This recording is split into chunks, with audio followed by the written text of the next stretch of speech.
Yo guys, what's going on? It's Sibs Gaming, and in one of my earlier videos we talked about some new changes to the characters as a result of that final update that happened back at the end of September. I'll actually put a link to that video in the description of this one. But in reality, most of the changes that occurred in that gigantic patch were to the upgrades and not to the characters themselves. So, today we are going to go over 5 upgrades that got some pretty dramatic changes, be that mechanical changes or value changes or hidden changes that may affect the way you set up your next class. So, without further ado, make sure to leave a like on this video so you can grab your lawn chair, sit back, relax, because you're watching Psycho Sibs Gaming.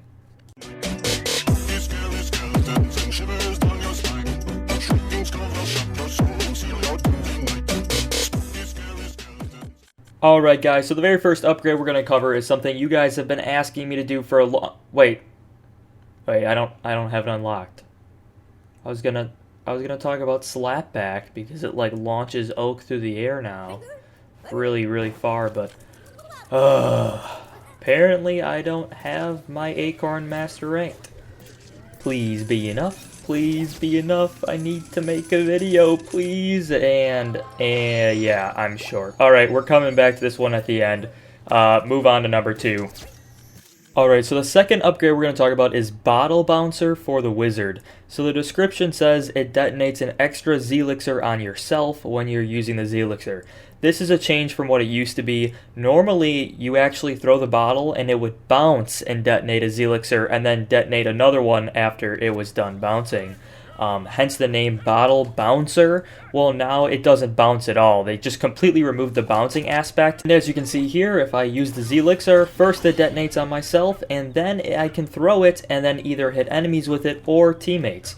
Overall, I think this is a change for the better, and it's an upgrade you should definitely look into using. With that being said, the old Bottle Bouncer did detonate 3 times, and this one only detonates twice, so it is a bit of a drawback. But being able to guarantee detonate on yourself to give yourself that invulnerability before then easily directing the bottle at your enemies to hinder them is something that I believe is just extremely valuable and another reason to go ahead and try this upgrade out for yourself.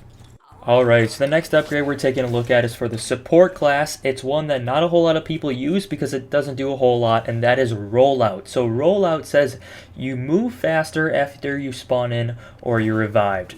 That's why not a lot of people don't use it. It's kind of useless. You just get that speed boost after spawning in or getting revived, but they actually stealth buffed it in the latest update. It doesn't even say it in the description anymore, but basically now, if you're running Rollout and you get revived, you spawn in with full health now. So you get revived in with full health. This is going to be extremely useful in modes like Battle Arena, where you're trying to revive your teammates, or just in modes in general, where if your teammate revives you maybe in Turf Takeover, and you're on that objective, you can now spawn in with full health and get right back into the battle.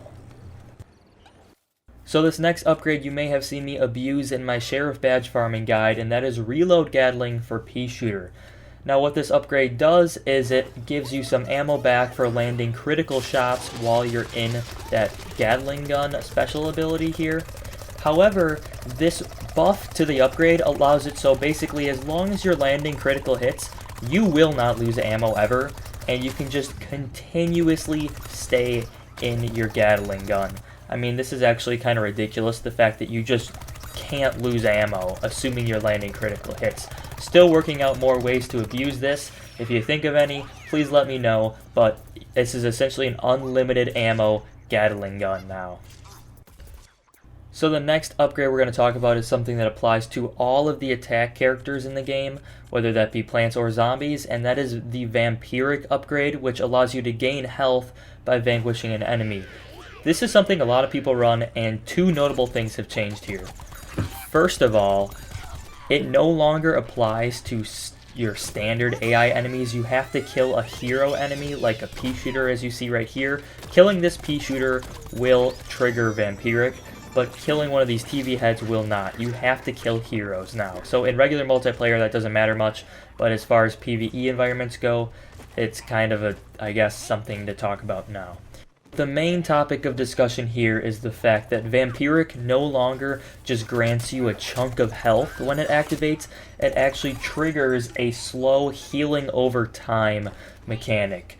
So, to be clear, when you kill an enemy with Vampiric and it triggers, you are no longer just going to get that health just plopped into your health bar. Instead, you'll have to wait a few seconds for it to tick on and add on there.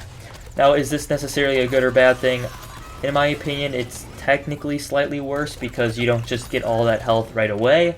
I can't confirm or deny whether you actually get more health than before, but what I do know is that it now grants you over health, which means that if you're at full max health and you kill an enemy, it should slowly and gradually give you extra health above that maximum, just like how a sunflower can heal you over the top of that bar and you get a little extra of that yellow health stacked on top of your normal max.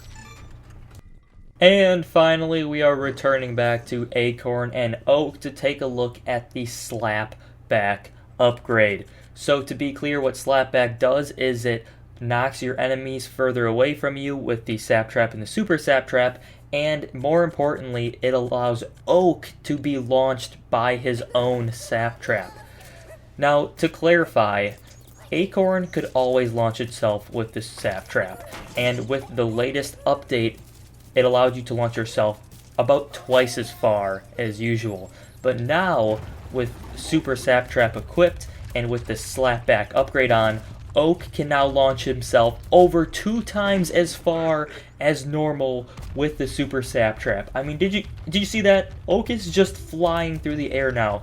And this is really big for Oak because Oak is an extremely slow character, still can't sprint even though Mech can sprint. So you really need to be able to get as much mobility as possible with him, and as you can see here, you can launch yourself ridiculously high. I just launched myself up to the top of the Rewardotron with this. It's definitely an upgrade I would recommend slotting if you do have that master rank. It's going to be extremely useful in scenarios where you just want to move, but Oak is too darn slow. But anyways, guys, that is going to go ahead and wrap up our video for today. And remember, there were a lot of changes to the upgrades, so if you would like to see a part 2 to this where I check out 5 other upgrades and see what changed and see if there's any other kind of big new stuff out there, there definitely is, so let me know in the comment section below, or go ahead and let me know if there's an upgrade that you think is worth mentioning in another video.